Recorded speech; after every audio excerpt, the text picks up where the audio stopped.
Welcome to the Slop Farm. Enjoy the video. In this video, I will explain how to reset a Kraken X1 headset.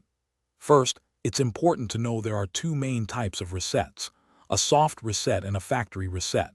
A soft reset is quick and easy, often fixing minor glitches. A factory reset, however, returns your headset to its original settings, erasing any custom profiles.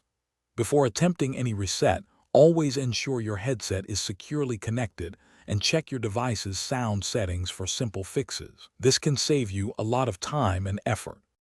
A soft reset is often the first step for minor issues like audio drops or connection hiccups.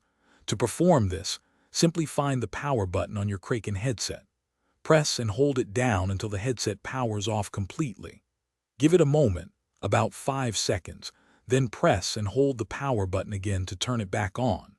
This simple power cycle can often resolve temporary software glitches without affecting your personalized settings or profiles. For more persistent problems, a factory reset through Razer Synapse 4 is recommended. First, make sure your Kraken headset is connected to your computer and launch the Synapse application. Once open, navigate to your specific Kraken device. Look for the Help icon, usually a question mark in the top right corner. Click it, then select the Reset button. You will be prompted to confirm this action, which will erase all custom profiles and return your headset to its original factory state. If you've tried both soft and factory resets and still face issues, consider these additional troubleshooting steps.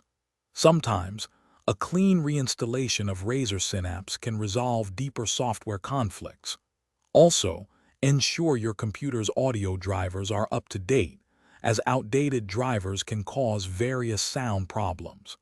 Finally, test your Kraken headset on a different computer or device. This helps determine if the issue lies with the headset itself or with your primary system's configuration. Remember, patience is key. Thanks for watching. Consider subscribing if we helped you today.